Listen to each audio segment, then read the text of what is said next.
It's hard to believe that we're already almost at the end of this day, and it has been incredibly wonderful to hear from all of our speakers. I know that I have learned so much, and I look forward to debriefing with everyone about all the sessions that I actually wasn't able to attend. I know it was so hard to pick between all of the sessions this afternoon, but thank you all once again.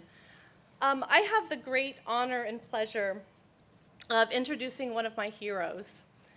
Right now, one of the most passionate advocates for access to justice you will ever meet, and one of the most kind and generous leaders that I know, James Sandman.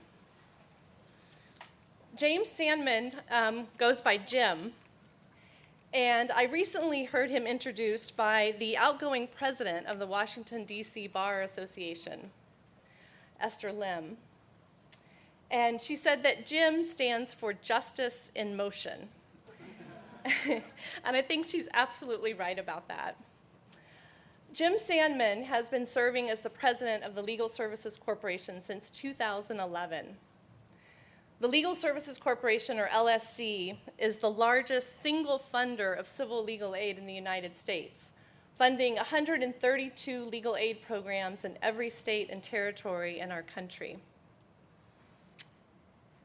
It's also been a leader in technology and encouraging the use of technology to promote access to justice.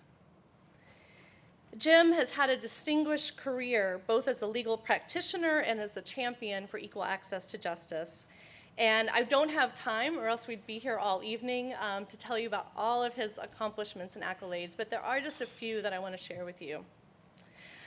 Jim practiced law at a prominent international law firm for 30 years, Arnold & Porter, a firm that many of you know is known for its pro bono program. For 10 of those years, Jim was the managing partner of that law firm and leading many of those efforts.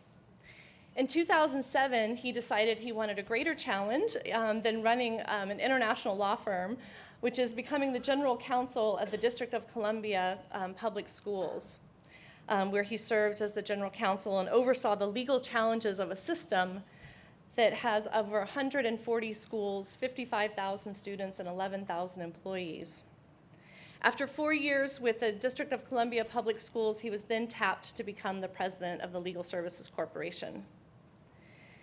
His service and his lifelong passion for public service includes things such as serving on the D.C. Bar's Board of Governors, including being president of the D.C. Bar, which is an association with over 100,000 lawyers as members. He has chaired the D.C. Bar's Pro Bono Committee, the U.S. Civil Rights Commission's District of Columbia States Advisory Committee. He has served on the D.C. Access to Justice Commission, the Pro Bono Institute's law firm Pro Bono Project Advisory Committee, and the American Bar Association's Standing Committee on Pro Bono and Public Service. He also has served and is serving on many charitable organizations and foundations. As I mentioned, his accolades are too numerous to mention, but I'm just going to mention a couple. In 2008, Jim was named among the 90 greatest Washington lawyers of the past 30 years by the Legal Times. He has also received an Alumni Award of Merit and the Howard Lesnick Pro Bono Award from the University of Pennsylvania, which is his alma mater and where he received his law degree and was editor of the Law Review there. Jim's vast experience and career and real passion for access to justice has really brought energy and a focus to the efforts of the Legal Services Corporation. Under his leadership, he is really leading a national movement in the United States to try to narrow the access to justice gap when we know that well over 80% of the people who have civil legal needs go without because they cannot afford a lawyer. Under his efforts, he has secured unprecedented support for legal aid in the United States, and he has led innovative efforts around pro bono, studies around how to serve survivors of natural disasters, people who are living with an opioid crisis or being impacted by that, and also serving people in rural areas around the United States. We are incredibly blessed to have Jim as a leader in our country and our community in the United States. He is a true treasure, And I am so happy that he agreed to be with us here today to provide some final reflections, some hopes for the future. We are planning to continue this conversation. We're planning to hold another summit in 2020 at DLA Piper in Silicon Valley. It will probably be in October of 2020. So we look forward to that. And the last thing I want to say, really to Jim, is happy birthday. Yesterday was Jim's birthday. So, without further ado, thank you. Thank you, Lisa, for that very kind introduction. My heroes are people unlike me. My heroes are people like so many of you in this room who have devoted the entirety of your careers to the service of others. I came later in my career to what is now my life's work. I salute those of you who've been doing it from the beginning. You are my heroes. My assignment today is to offer some reflections on the day and to make some proposals for the future. If you draw an assignment like that, you necessarily have to pay attention all day long, which I did. And I found that it not only wasn't difficult, it was a pleasure. I don't know that I've ever attended a conference where the level of the presentations was at this quality, all of them, the plenary presentations and the presentations by the people who led the breakout groups. Thank you to all of you who worked so hard to put your remarks together. Over the course of the day, I've identified 5 major lessons, 5 themes that I think emerge from the presentations that we heard. I'd like to explain what they are and offer some suggestions that flow from them. The first is the need for what Margaret Hagan called a network to build coordinated blueprints, what she envisions as our strategic blueprint. A participant in one of the breakout groups, I think, described the same need in different words. He referred to the need for meta-collaboration. I would break that proposal down into 2 different components. First, we need a clearinghouse of information about who is doing what in technology. I'm not aware of any single repository of information about technology affecting access to justice in the United States, let alone in the world. There has been some effort to try to assemble information. This brochure, which was handed out earlier, advances the ball significantly. But this is the problem that Nick alluded to in his opening, where he talked about a conversation that he had with Kate Fazio in Melbourne a couple of years ago, and he heard her describing what was going on in Melbourne in terms of technology, and he was awed and concerned about what he didn't know. Well, Nick, you're not alone.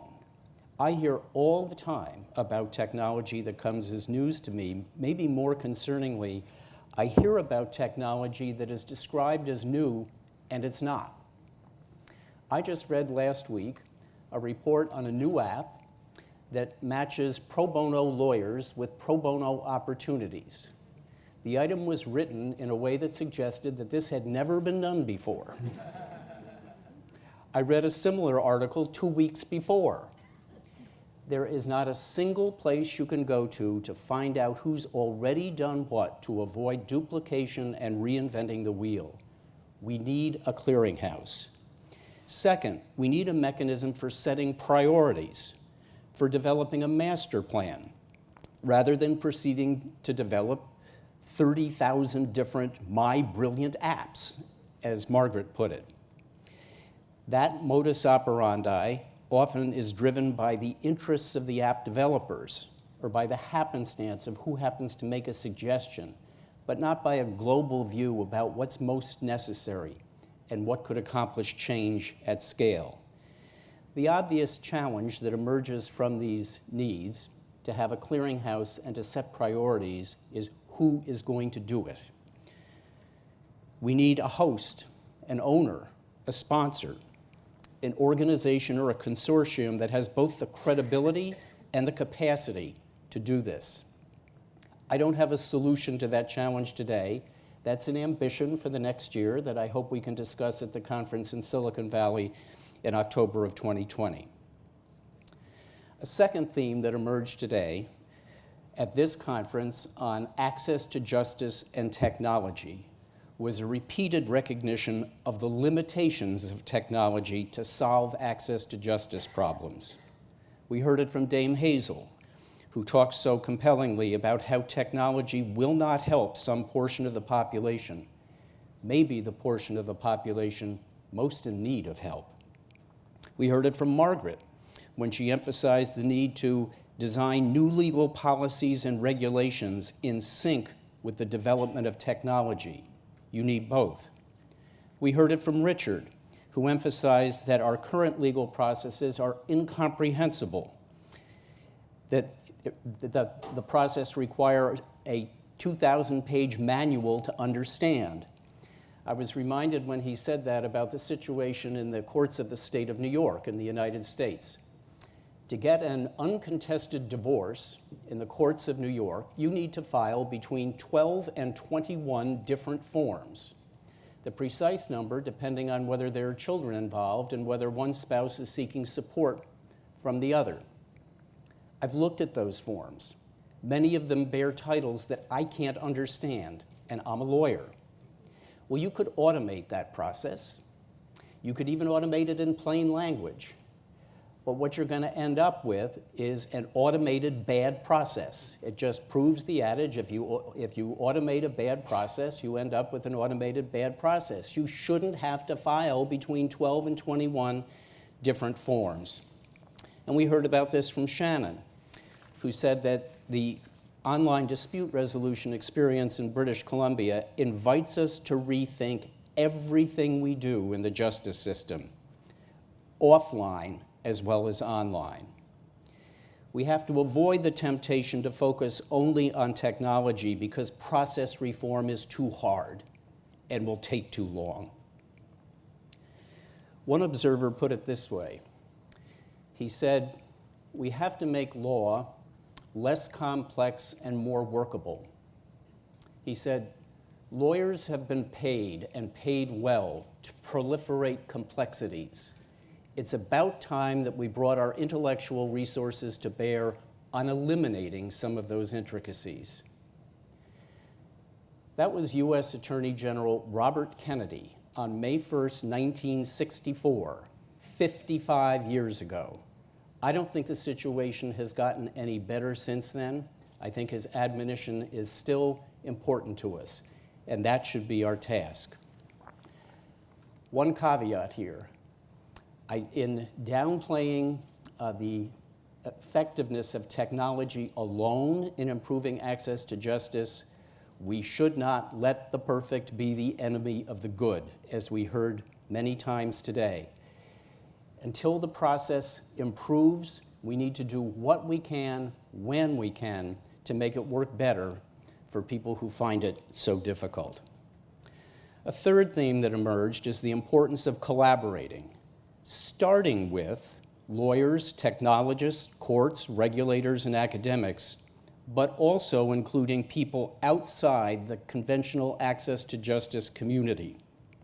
I'm talking about people like librarians, whom Shannon mentioned in her presentation. I'm talking about engineers, management experts, social services providers. Lawyers are not good at innovation. That was a theme today that I won't break out as one of my 5, but we heard it over and over again. They are risk-averse, cautious, prone to focusing on problems with new ideas rather than on what's possible. We need to be asking ourselves, who isn't here? Who can help us? We need to think more broadly. I think we can look at healthcare, for example, of a way to think differently. I think they've approached some of their challenges much better than we have. I think it's interesting that what in the United States we call medical legal partnerships, what Dame Hazel called health partnerships. In the United States, at least, the idea for that initiated with the doctors, not the lawyers. The idea originated in Boston in the early 1990s. It was the brainchild of a pediatrician who had a public health practice. And what he saw was that poor children came to him repeatedly with respiratory problems. He did what he could with medical solutions. He prescribed inhalers and other drugs. What he realized, though, was that their respiratory problems were being caused by environmental exposures, by substandard housing conditions, people who were in violation of laws that regulate the minimum that needs to be provided to a tenant. And he could not solve those problems. So he had the temerity to invite lawyers into his medical practice. In the United States, that's a man bites dog story. Doctors and lawyers are not known to get along well together. Doctors think that lawyers are there to sue them. But he welcomed lawyers into his practice because he recognized that they could do something he couldn't for his patients. And what he came to do was, in effect, to write a prescription for legal services. And that made a huge difference in the outcomes of the patients he was seeing. But my point is, the idea for that came from the medical side of the medical legal partnership, not from the lawyer side. So for our next summit, I suggest we think about who else we might include who can broaden our thinking about how to approach a very fundamental systemic problem. A fourth theme underlay everything in one way or another. It was the need for funding. Where is the money going to come from to do some of these things that we're talking about? We obviously need to be creative here, and I urge that we think not merely about money, but also about in-kind contributions. I thought I heard an offer this morning from Nick to make DLA's experience in technology available to this cause. I think we could do more with law firms. I think we could do a lot more with the for-profit sector of the legal technology world. I spent most of my career in private practice with a big law firm representing corporate America.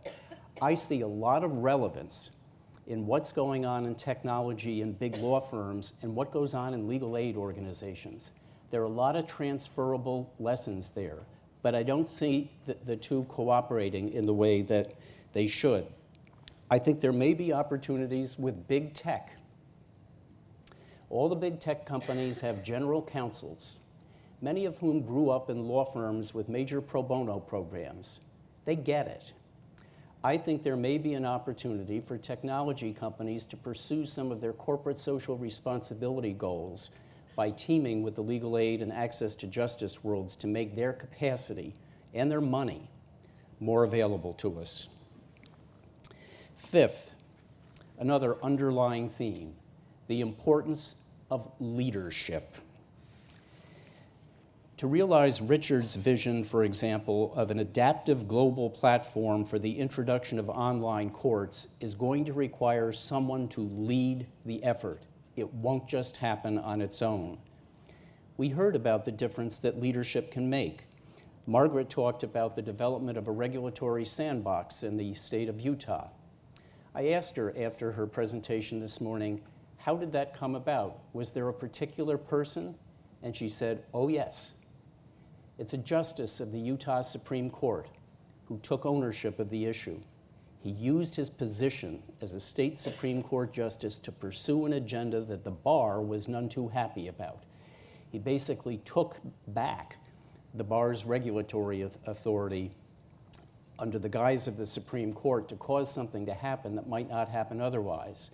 And what he's doing now is talking to justices on the Supreme Courts of neighboring states to get them to do the same. That's a single person in a position of power who is willing to use his leadership to do something.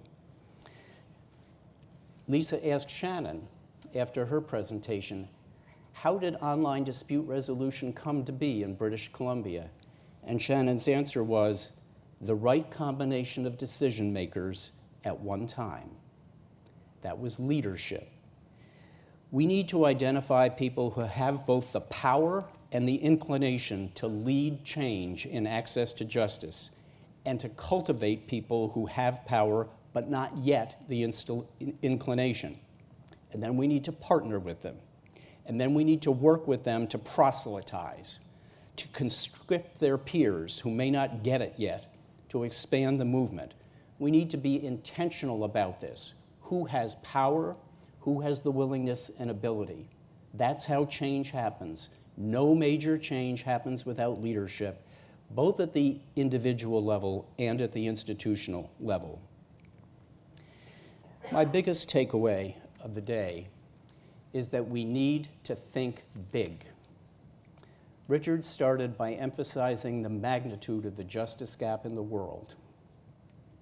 We need solutions that are commensurate with the magnitude of the problem. What we're seeing is a human rights outrage. Where is the anger? Where are people stepping up to recognize that this is totally unacceptable, as opposed to making do with a status quo that hasn't worked for years? We need to think big. And please don't tell me to lower my expectations.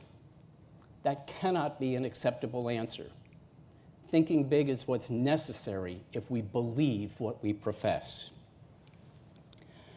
I spoke about leadership. We've seen an extraordinary demonstration of leadership today by DLA Piper. DLA Piper has taken its commitment to access to justice, its global reach, its convening capacity, and its formidable resources to do something groundbreaking. There are 28 countries represented in this room today. I know of no other law firm in the world that has ever attempted something so ambitious. I know of no other law firm in the world that does and has done more than DLA Piper to make its commitment to access to justice real by putting money behind it. So I have a request of all of you here. We need to shine a spotlight on DLA Piper. Start tweeting right now if you haven't been doing it all day. Get on social media. We need to set an example for other law firms, to show them how it's done, and to motivate them to step up in a similar way. I'm enormously grateful to you for what you've done in bringing this group together.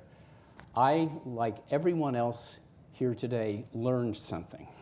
I learned a lot, and I walk away inspired and motivated to do even more. Thank you so much on behalf of all of us.